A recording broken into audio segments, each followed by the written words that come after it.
Okay, we are back. Father Moo in the building, son. What's up? I just want to say hi to everybody. Haven't done a Nord Micromodular podcast in a while. That's right, we're podcasting now. Podcasting in dub. But so it's been mostly hardware. But I've gotten some nice comments and some good interaction from the crew. I almost said the boys because YouTube tells me that my subscribers are exclusively male. Oh well. I mean, ladies, you're definitely welcome to come and check it out anytime. So, today's video. Well, I've managed to keep up a streak of doing YouTube videos once a day since the beginning of the year. First I did January, but now I'm still doing them, and I didn't want to miss a day. But I also had kind of a stressful morning, and I was like, I'm not feeling it. And then I thought of something I need to do anyway, so I decided to make a video of it. So today, what are we going to do? We are not, unfortunately, going to make an entirely new patch. What we are going to do is compare two delays. I have two hardware delays, one of which is currently connected and you can hear. Let's just listen to that.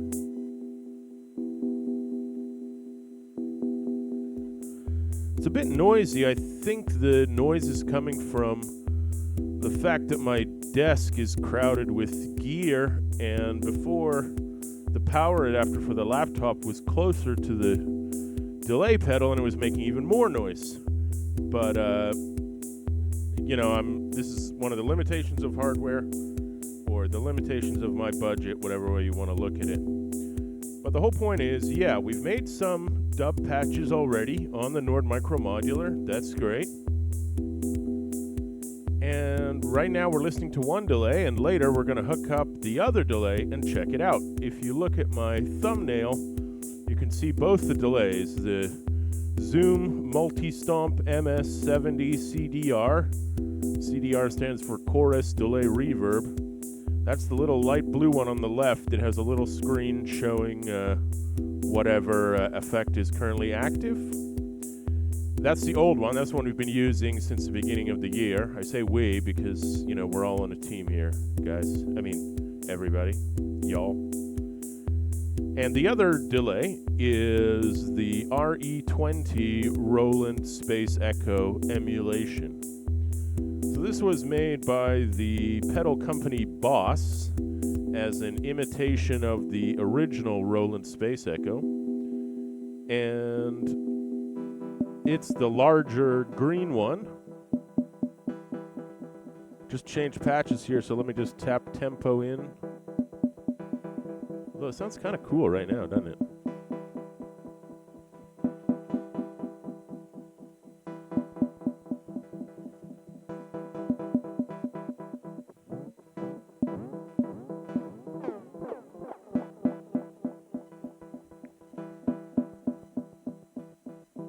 There we go.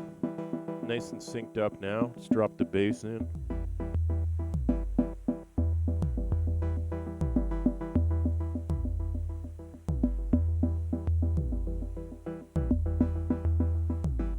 So that's the tape echo setting on the Zoom, and the tape echo has been most successful, in my opinion, so far. It's the one called Tape Echo 3.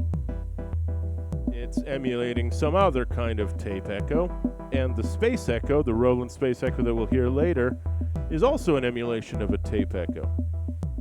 Probably the most famous one. In fact, the main reason I bought it is because a lot of my heroes in dub use the real original one with actual tape in it, and this is about as close as I could get. If you own a real tape delay that has tape in it, there's a lot of maintenance, and it's big and heavy, and it needs to be right side up all the time. So I find that emulating it is a good balance of cost and maintenance. It's easier to maintain, it's easier to recall your presets and so on. So yeah, as I said, we're not really going to make a new patch. We're just going to listen to some of the dub patches first on the Zoom, as what you're hearing now. And after we've done a few more, we will listen to the RE-20. And I'm totally open here. If the RE-20 sounds better, I think I'll do the next couple videos using that. And if the Zoom sounds better, I'll stick with the Zoom. But we already have these like noise and interference issues from the Zoom. I guess the RE-20 could have the same ones, but we'll find out, I guess. So for me, this one is sounding awesome right now.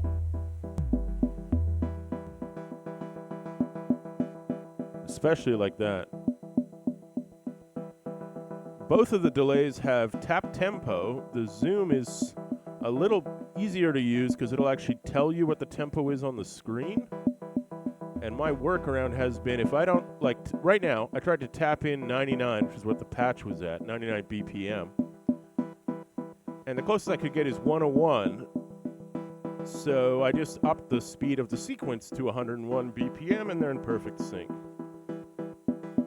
The RE-20 has always worked well with the tap tempo for me, but it never actually shows you the number, so you never know if you've done it perfectly. But if it sounds good to your ear, I tend to go with it. Okay, that's a good one. Let's try another dub here. I tap the tempo again.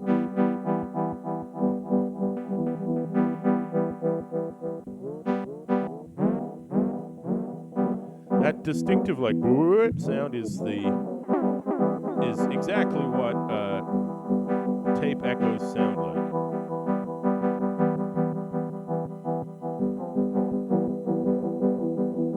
It tends to mess with the pitch a bit, but once it gets working, it sounds pretty good. And this is sounding pretty good. Let's dub in the bass line.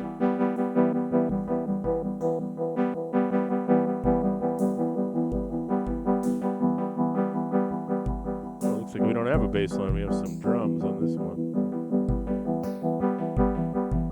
It still sounded good to me. I'm gonna tweak my knobs a bit here.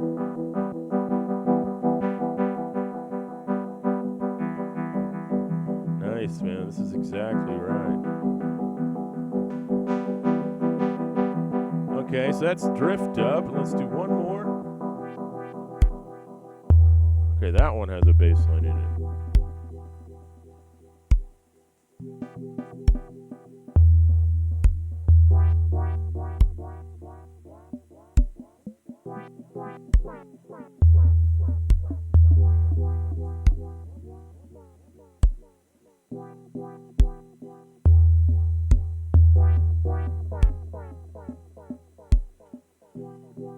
Okay, I did my trick with the sequencer, and now we're at 72, and they're synced up.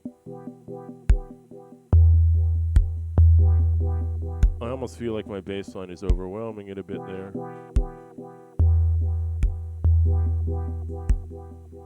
I don't know why I care so much about the noise in the Zoom, because in the end, I'm making my own noise for these patches. This one doesn't have one, but the last one had an actual noise oscillator to emulate the tape hiss of old dub tracks, so maybe I'm stressing about nothing. I just try to get good quality audio for these vids as best I can.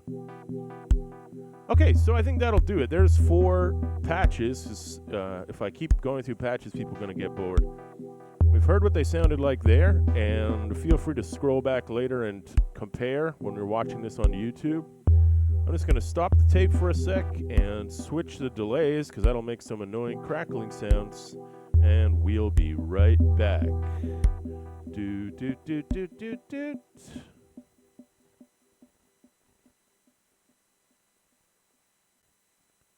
Okay, and we're back. Here we go, baby. So there's just the dry signal, and let's bring in the dub.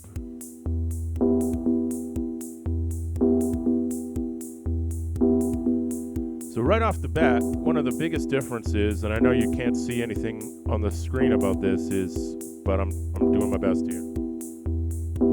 For one thing, there's reverb as well as delay. This is just a delay, and let's bring the reverb in. can hear that, right? It also has a bass and a treble knob, so I've decided to cut a little bass and add a little treble to the reverb part. Now I've tapped in the tempo and I think it's right, but I'm not loving the exact pattern. So I'm going to switch some of the modes here and see if I can find a better one.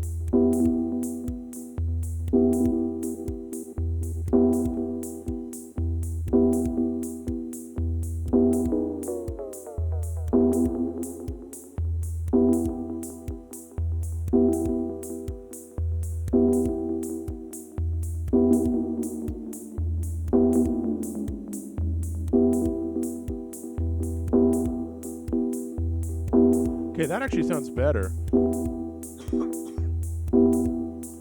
I just tapped in half the tempo instead of the full 4 on the floor. And I'm getting something better here, I think. There's also a knob is marked intensity. Now, I haven't read the manual on this in a while, but I think intensity is like how much tape degradation is dialed into the model. I'm not getting as much noise as I got from the Zoom. I think some of the noise also comes from my cheap microphone also being close to all the other gear. But what I really have a problem with now is not the sound, it's just the repeats. I want triplet or quarter note repeats, and I'm getting like quarter note ones. Let me try again here.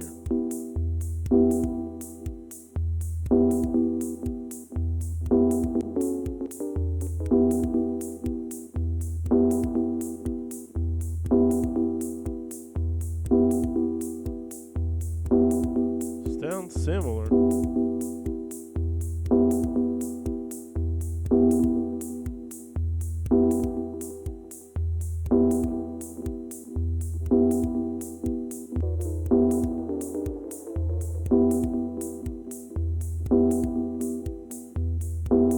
Okay, well that patch is getting a bit boring. Let's try another one.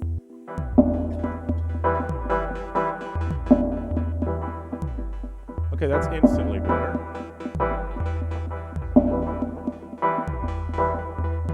This one's a bit harder to hear the 4 on the floorness, but I'll try.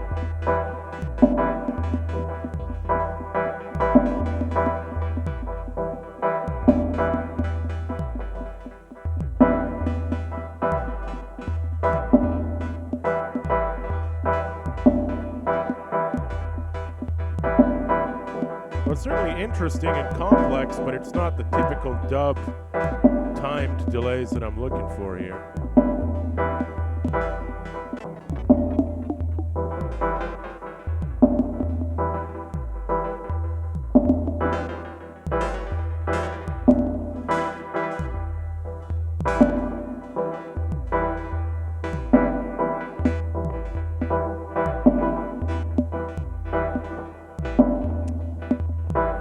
Let's try another one.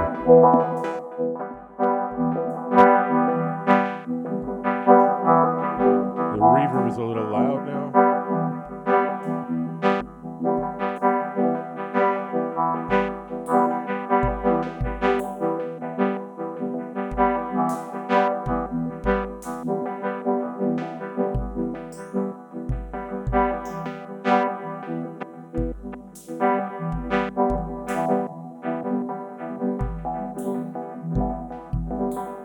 Again, I'm getting some interesting sort of dub landscapes out of this, and it's probably an area that I'm going to explore more closely in the future.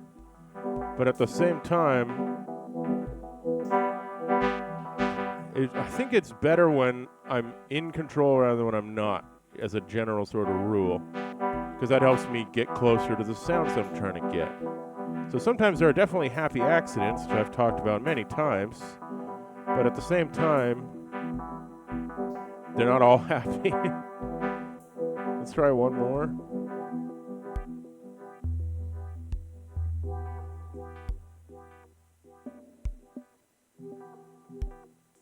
Okay, I should be able to tap this tempo.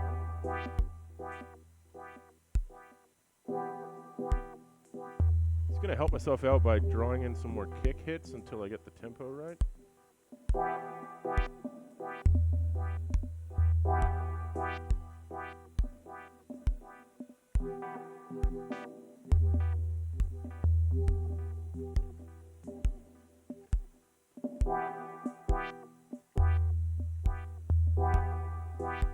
Okay, that's the right tempo.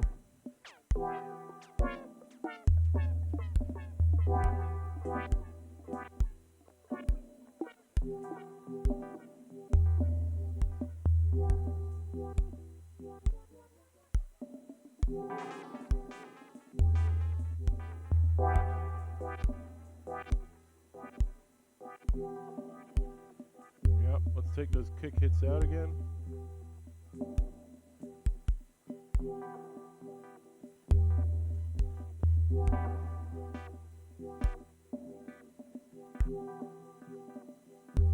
Yeah, it's just not as good as the other one. These are the first 4 patches I did, and to be honest, if it's hard for me to hear the drum beat, or if the drum beat is not a 4 on the floor beat, it's hard for me to tap that tempo right. So I'm gonna just try a few more patches, even though the other delay didn't get a chance on those. This one is in the triplet tempo, which is not what I'm going for right now.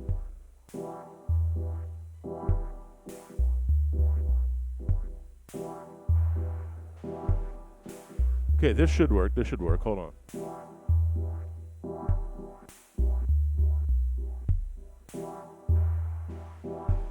There we go. I think I finally friggin' got it. Here we go. That's awesome.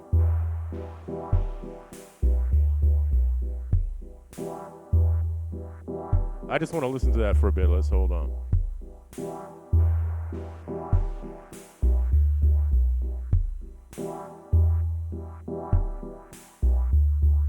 That is exactly how the bass is supposed to sound. And the reverb is pretty hot too.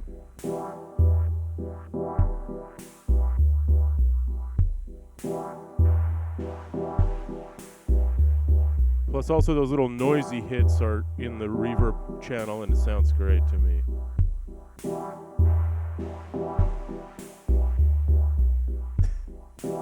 Okay, so I guess the only thing to close on here is like who won the battle.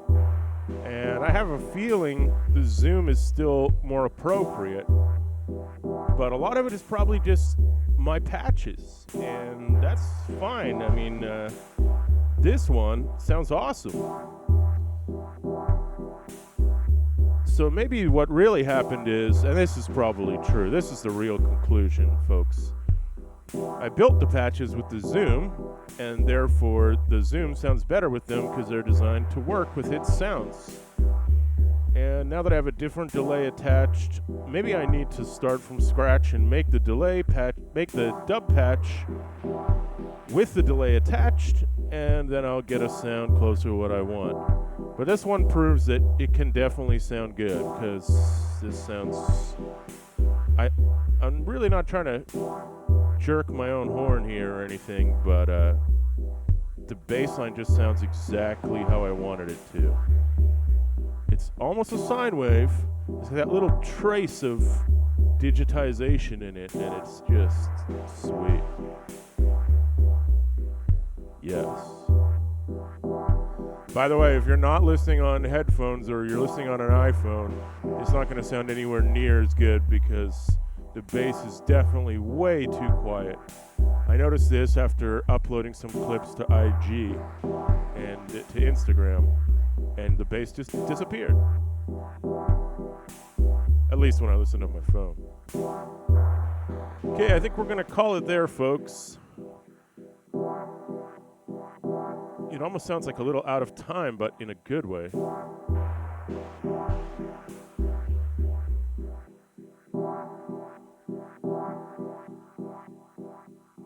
It's weird. Anyway, I'd like to just leave you with one more sneak preview here before I go. And thank you so much for tuning in again. The sneak preview is this. I already use Twitch to stream my music live, but I've decided to set a very big challenge for myself. I've decided, Father Moo has decided, and you heard it here first, radio is dead. So it's up to Father Moo to do radio again. And the way I'm going to do it is I'm going to go to Twitch and I'm going to stream 24 hours a day. What? That's crazy. Yeah. So on my radio station, sometimes I'm going to play some old Kraftwerk songs that I made over the last decade or so. They'll be played in Ableton Live 2.0 because we love old school software on this channel. Nobody ever upgrade your software. That's Father Moo's advice. And when I'm not playing old Kraftwerk tracks in like a DJ mix, and that mix will also have my voice like this, pretending to be a radio guy. When I'm not doing that, I'm going to stream instruments playing, and I'm going to try and just leave it running all the time. Like I'm going to set up a byte beat synth, or maybe even what you're listening to right now, the Nord Micro Modular, and just leave it to run for 8 hours while I go to work. So I won't be able to change the patch. The patch will have to change itself. And byte beat synths already do that, and I have other synths that are generative and just sort of play themselves. And then when I get back from work, I'll tweak the knobs a bit, but the goal is just to constantly be creating. Music is too strong of a word, but noise and sounds, and some of it might be music on Twitch. And it'll be I have called this Father Moo's Interstellar Radio. So, yeah. That sounds awesome. I say that a lot. It's just how I feel, man. It's not because I made it. Other people's music sounds awesome, too. By the way, shout out to my boy Noise Tendo. He bought a synth based on a video I made about that synth, a rare synth called the Happiness. That's NES, like Nintendo Entertainment System. And he's only done like 7 videos on YouTube, and 5 of them are that instrument, and all of them are better than mine. He clearly knows it better than I do. It's a problem of having too much gear. You can't remember how to use all of it. But at least I know how to use this one. So yeah, shouts out to Noise Tendo, shouts out to HellFO, shout out to Mutant Alien Cyborg, and all the subscribers out there. Father Moo loves you. Peace throughout the universe. Broadcasting at 40,000 miles above the Black Ark. This is Father Moo.